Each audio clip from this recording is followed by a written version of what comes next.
Yeah, Missouri outplayed us. That's all you can say. They ran the ball better. I think we had 3 turnovers there, third quarter or so, that hurt.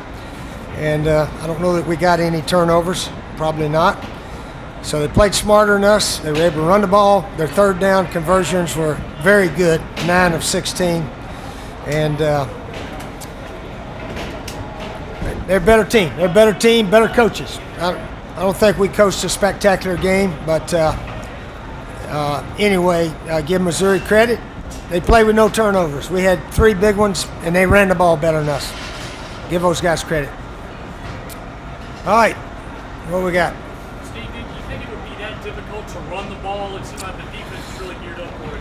Yeah, the only thing we had was Lorenzo. David Williams had 1 run. We sort of got messed up on the run that they reviewed the catch by Pharaoh. I think it was either scored or was on the 1-yard line, but that's rub of the green, I guess. But yeah, we didn't block those guys very well. Yeah, we need to reevaluate a little bit some of our inside runs. But yeah, there's some things we can do differently. But again, give Missouri credit. They got the #1 defense in the SEC coming into the game, and they'll probably be #1 coming out of it. Yeah. Steve, Lorenzo's 3 interceptions. Is that something you got to take with a true freshman starter, or do you feel like? Yeah, we wished he'd thrown those a little different spot. We'll go back and watch the tape, and we'll see. We had some guys open, I think, and we got to get the ball to the open guy at the right time, and we didn't do that. Maybe once on Pharaoh's long pass at the beginning of the game there, and we had to kick a field goal on that one. So we could not run it in. Yeah, it's a huge difference when you can't run the ball in, and we're struggling doing that. What was the explanation you got? It looked like you guys had a safety, and then they marked it down at the 1. The referee said he threw the ball from the 1-yard line. I asked him to review it and say we thought he was in the end zone when he threw it. If that's the rule, it's a safety. Intentional grounding in the end zone is a safety. And they told me that he was on the 1-yard line. So no need to even look at it. So that's all I heard. And the interference on Pharaoh at the end of the game there would have put a 7 behind with 6 minutes left. I mean, I hadn't seen the tape of it. But he goes in there and hooks up. He said the guy ran around him. I don't know. We'll just have to look at it. That was a tough call. We got several calls. I don't know what the head official will say, if they're good or not. When the guy dove at Lorenzo out of bounds, I mean, everybody in the stadium could see, hey, that's unsportsmanlike. And then all of a sudden they said our guy pushed somebody.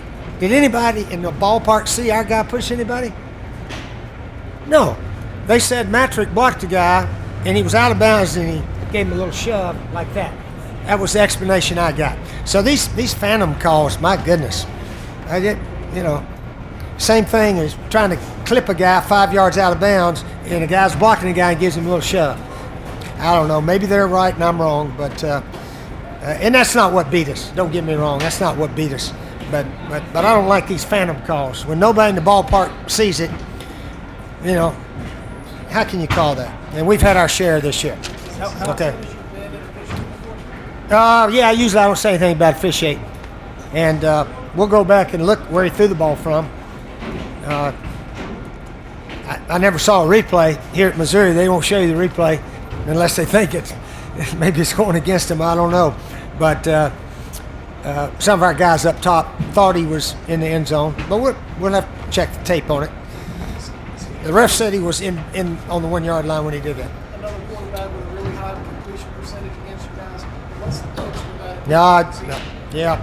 Yeah, they're third down completions, and that's good. That's a good point. Yeah, our pass rush that we thought we were going to have has not quite been there. And their guys threw and caught everything, pretty much. Yeah, that kid's a good passer, and but we stopped them. We stopped them a lot. Gosh, they had to punt 5 times. So we had a lot of chances. We couldn't get in the game with them. What'd you say to your team, Steve, after the game? What'd you say to the guys in the locker room? Josh, what I say to the team's not for all of you to know, is it? I don't think it is. Well, no, I'm not going to tell you. Some things the coach tells the team, he doesn't tell the world. How do you bounce back? How do you get them to bounce back? How do we bounce back? Well, we'll try to bounce back like we did after the Kentucky game, after the Georgia game. This is another loss. We'll try to get ready for LSU the best way we know how. Steve, you worry about Lorenzo holding up physically, given how much outload he's carrying right now? That's a good point. I think he's got a little bit of a sprained shoulder, and how bad we'll just have to wait and see. But yeah, you're right. I don't want him running that much. I don't think any of us do. Running backs run, quarterbacks pass, receivers catch, and every now and then quarterbacks need to run. But yeah, we don't need him run this much. Does that mean a change moving forward? Are you going to kind of reel him in as best you can? I hope so. Yeah, he can't carry the whole load by himself. Yeah, other people got to play this game. Okay. Will you evaluate who starts the quarterback, or do you still feel like Lorenzo's your starter? Well, if he's okay.